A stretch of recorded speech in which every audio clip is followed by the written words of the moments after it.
One of the concerns people have about AI is that it's going to replace people.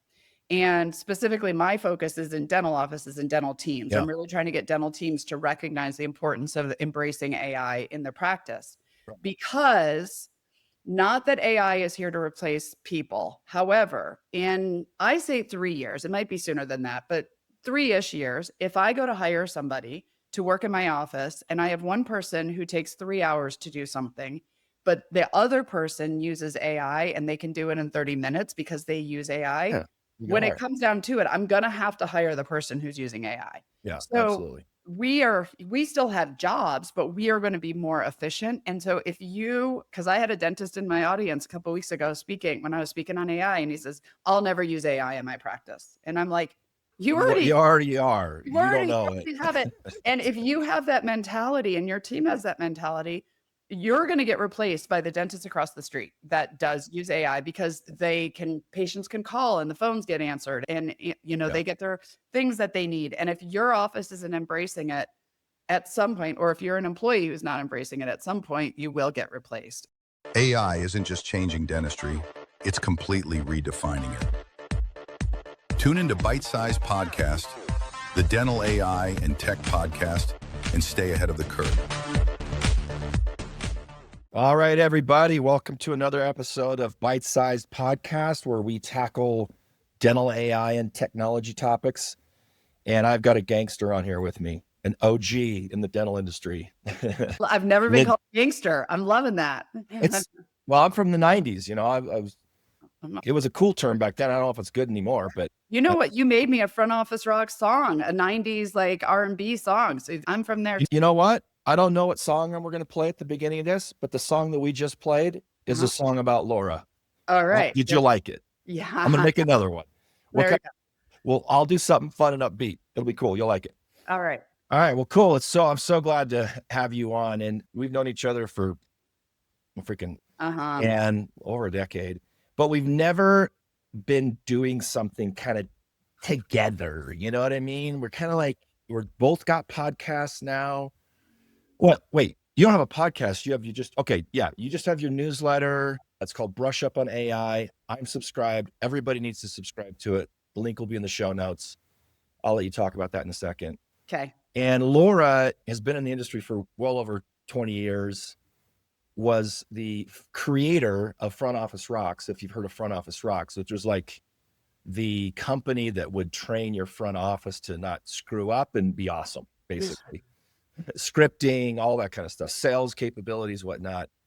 You sold that and you transitioned into, give us your pitch. Tell us what you're doing now. So I still speak and training teams, but I have transitioned into AI because I'm kind of a geek when it comes to technology. Plus, I also believe all of the things I've been trying to teach for the last 20 years to humans, half of that I can teach to AI now. So all the things I want in the dental office, which is efficiency and customer service, is going to be able to be solved using AI. So it blends my past life and my new excitement around AI.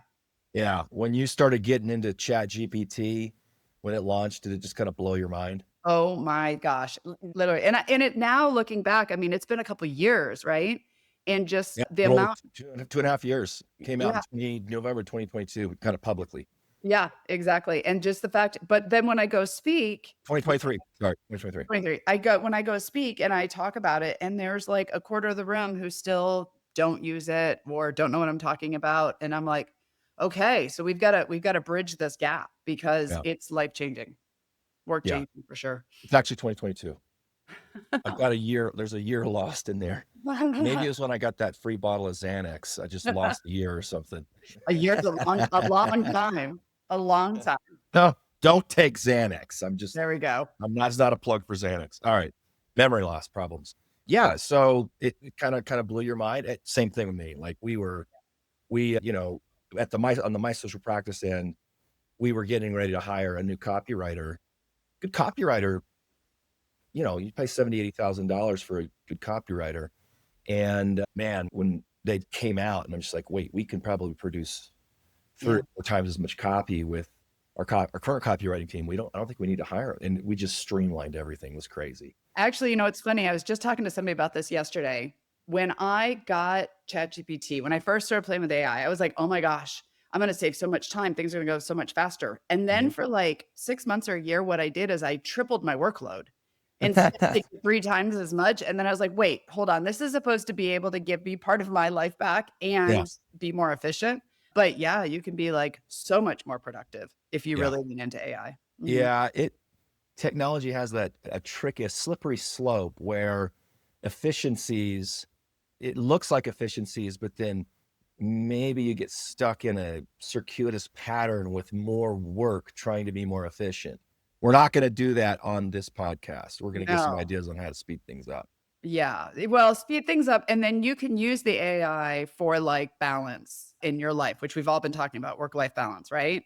So things like, AI can help schedule in your schedule and give you breaks to, can block your calendar, like you can use it for not just, I plan my vacations with AI. I go to ChatGPT and I do everything. So you can use it for, both work and life, but not too much on the life side. You need, on the work side, you've got to balance the life. Yeah, absolutely. Absolutely. So in this podcast, what we try and do is dive deep and quick in on a topic. We don't want to stay too general. We want to get pretty specific, and we want our audience to be able to walk away with this going, oh, okay, I could try that, implement that. And in our previous email conversations back and forth, you wanted to focus on ChatGPT and how to use ChatGPT to help with copywriting and maybe streamlining some kind of practice management tactics or things. So before we jump into how to do it, give me a story, a case study, something of where you encouraged a practice, or maybe you're working with a practice and you took ChatGPT and you actually used it for a really efficient process to speed up a process or make things better.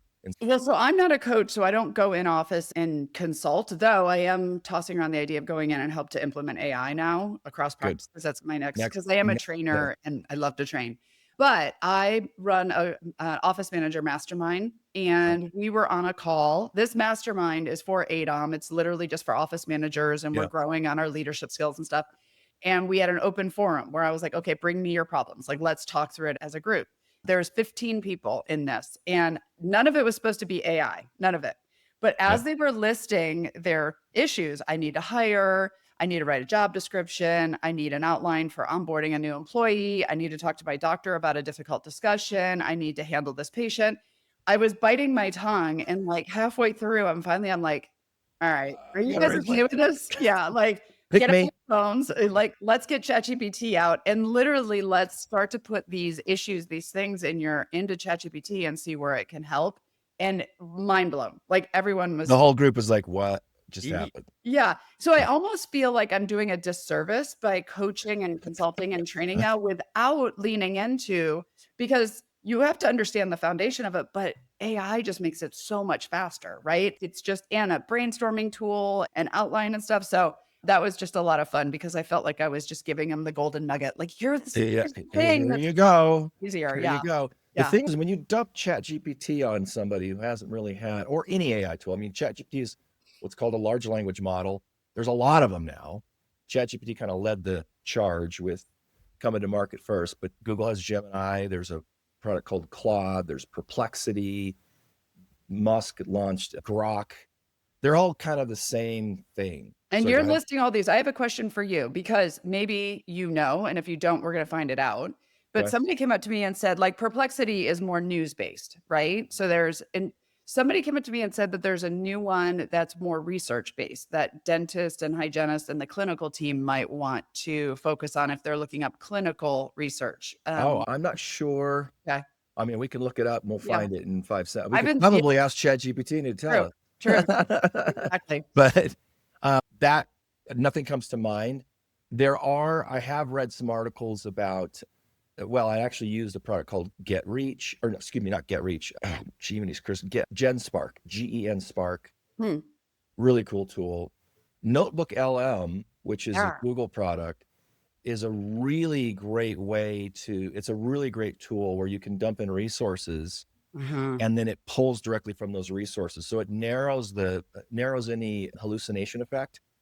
where with just a direct large language model, you get some hallucinations. Sometimes there's I think you information that should might explain that. If someone's, because I don't know that hallucination. everybody Okay. understands that. Okay. Yeah, you're right. You're right. So a hallucination. So the way that AI works is it's a software program. It's a giant algorithm. It's massive. And you train it with language. So when ChatGPT launched, they basically just dumped the entire internet into it and said, learn how to speak like a human, learn how to understand language. That's why they call it a large language model. So it gets super, super creative. And what that means is that it can come up with ideas or concepts that may not be fact-based. It's a very different than Google search, where you're searching and you're seeing an article and it's pulling information from a website and it's locked. There's and then you're looking at the quality of the article or where it came from to determine whether or not it's fact or not. But with AI, it's projecting and it's anticipating and it's getting creative and it's thinking on its own based on the algorithm. So you can get stuff out of it that's not fact-based, but might sound correct. So I understand it to be too, and I'm going to give an example of a hallucination I had, which was super fun to like see it in it live. But Okay. I understand it as it wants to give you an answer, even if it doesn't know the answer. So That's a great way to say it. it's getting trained more and more now to say, I don't know the answer potentially, but Yeah. for a long time it wanted to deliver something to you. So it's like a child. It just created it. Right? Yeah. Just creates an answer. I had a hallucination where I was playing a word game on my phone. Okay. And I couldn't find the word search. I couldn't find the word.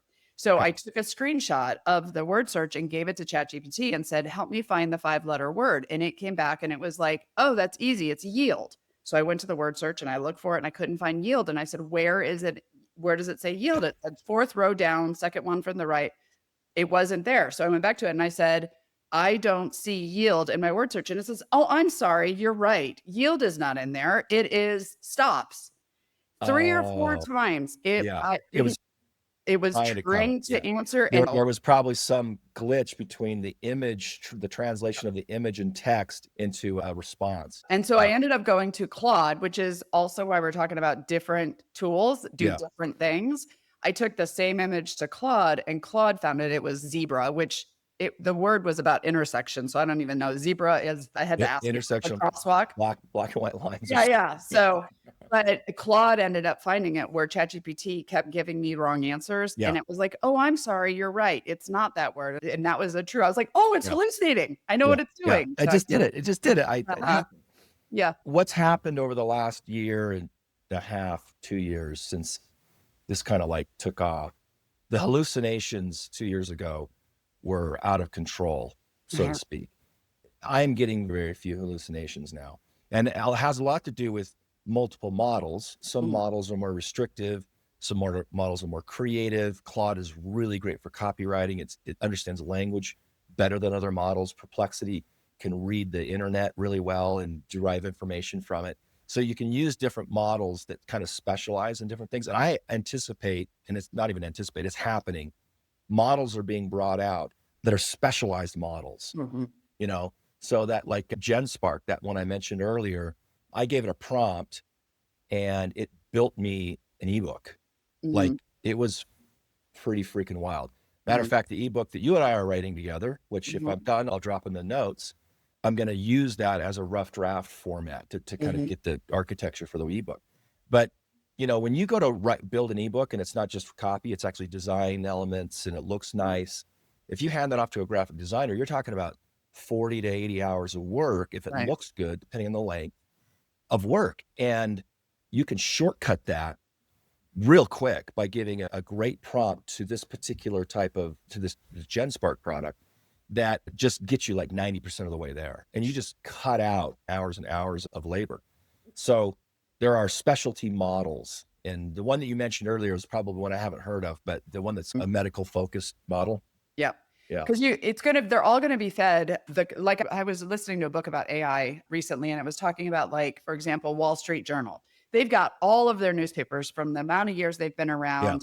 So they're going to use like a basic LLM, like a ChatGPT or something as the foundation, but then they're going to feed it with all of their content from all of the articles. From So everywhere. it's the content that's in there to make it, right? So where's the model pulling its information from, right? And ChatGPT, I think, is more general. It's more like everything. But like Perplexity is more news-based, and so, but I want to mention something for people listening to this, because you've talked about it twice. And I think this is one of the concerns people have about AI, is that it's going to replace people.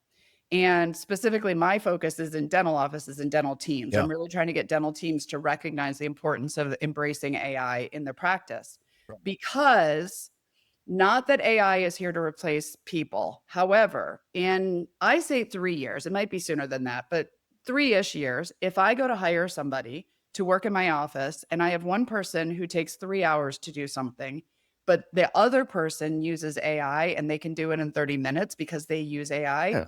When it comes down to it, I'm going to have to hire the person who's using AI. Yeah, So absolutely. we still have jobs, but we are going to be more efficient. And so because I had a dentist in my audience a couple of weeks ago when I was speaking on AI, and he says, I'll never use AI in my practice. And I'm like, you already are. You don't know it. have it.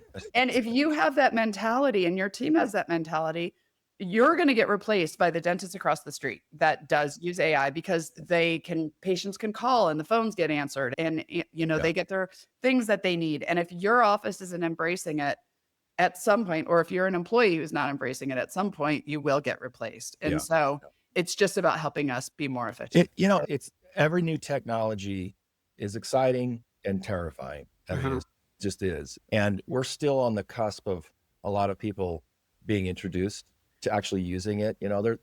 Like when I speak, when you speak, a lot of the room they have really no idea what we're talking about.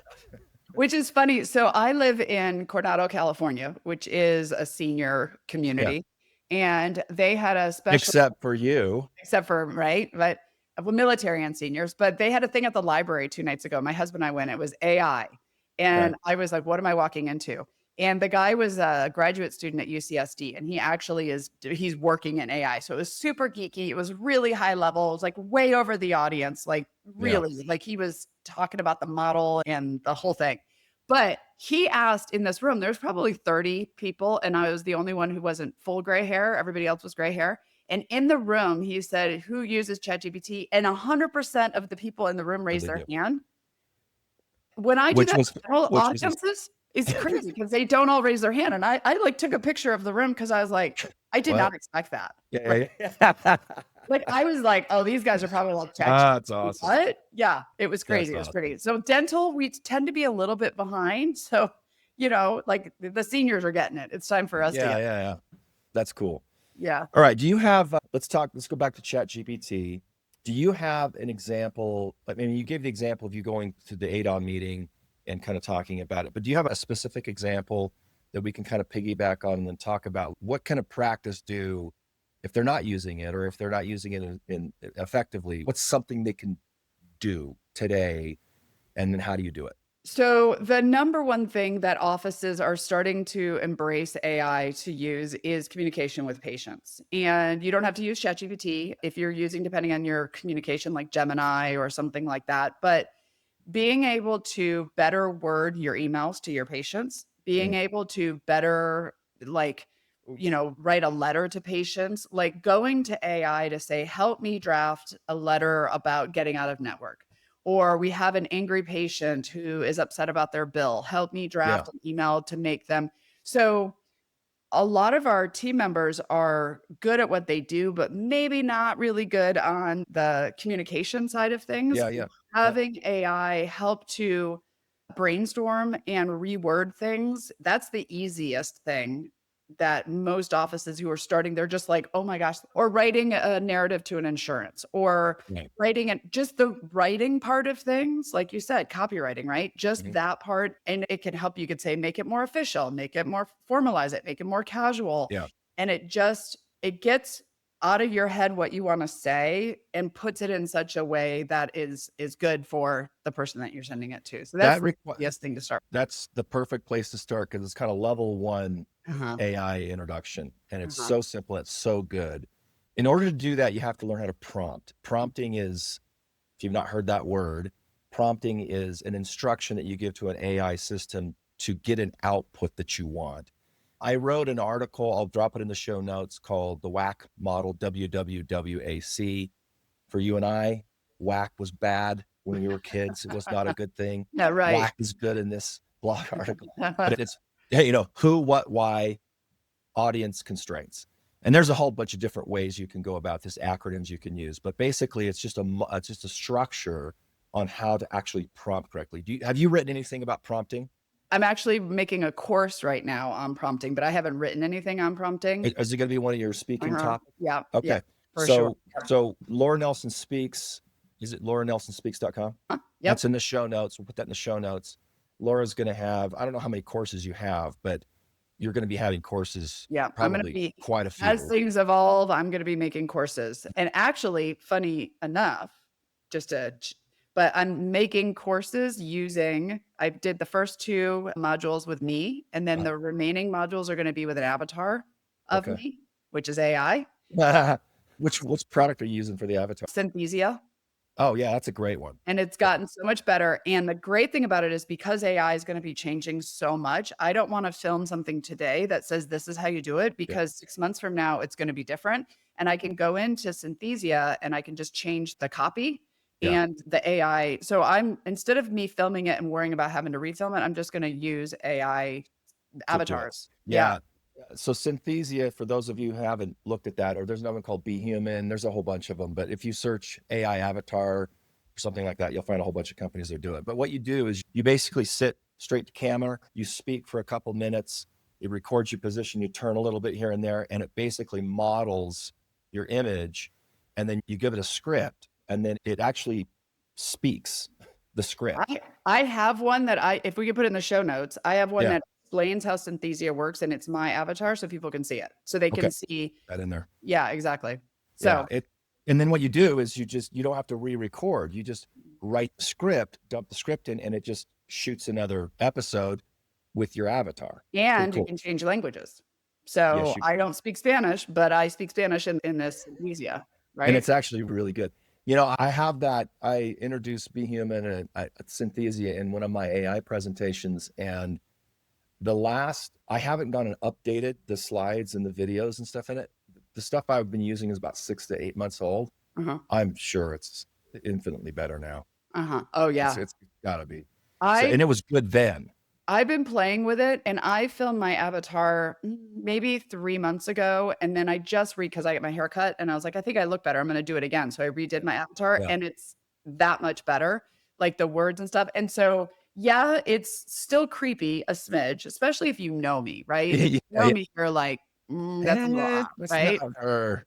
But who cares with regards to the fact that I can just take this and literally when we hang up here, I write a script, I put it in there, make a new video, done, right? Yeah. And really, when it comes to training team members and in the future, we're going to be more video based than ever. Like I heard Synthesia, actually the founder, talking about the fact that our emails are going to look very different in the future. We're going to scroll through and they're going to be basically short form videos instead of emails. And when you're training new employees, who wants to read a boring 30-page document on our customer service and what we expect? They want to see a video.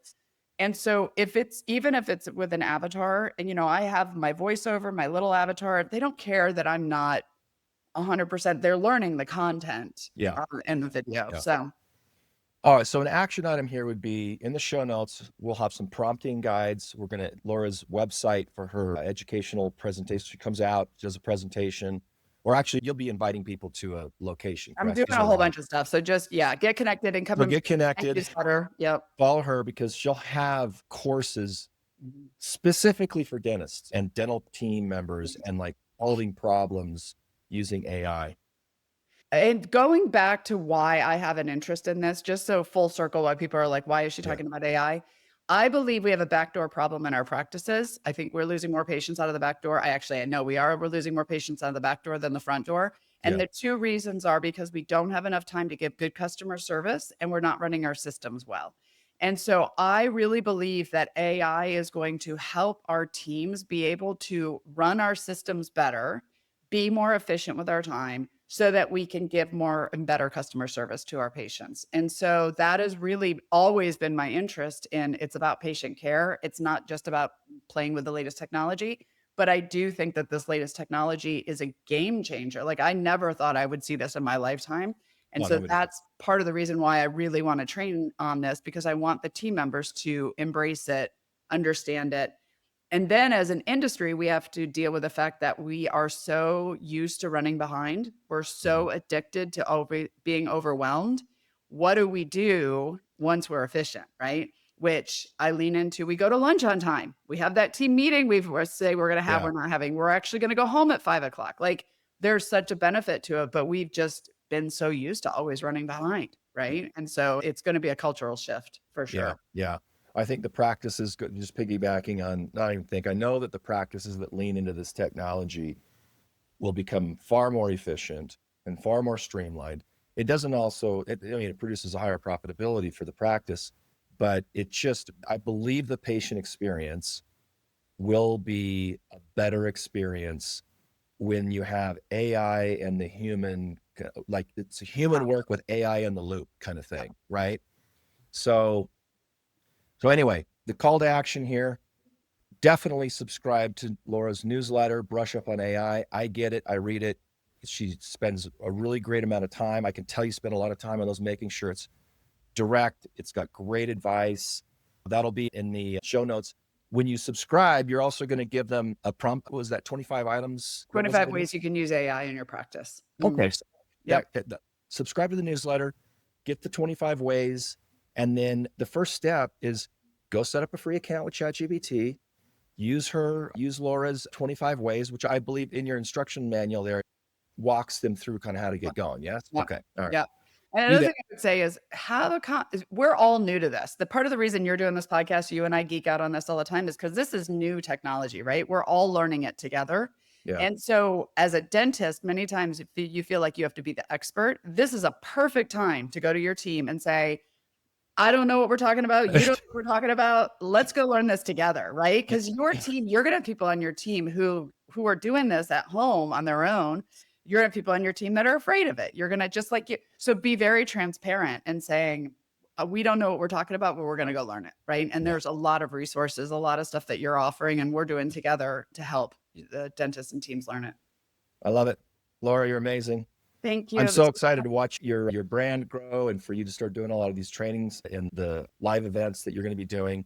I encourage everybody, in this space, there's a lot of hype, but there's not a lot of really like solid, down to earth, great information. And Laura's your OG there. She's leading the charge in that. So appreciate you coming on. You're amazing. Love it. I'll probably bring you back. So Sounds great. I'd love All right. it. This is fun. all right, cool. You take care. Thanks. You too. Thanks for listening to Bite Size Podcast.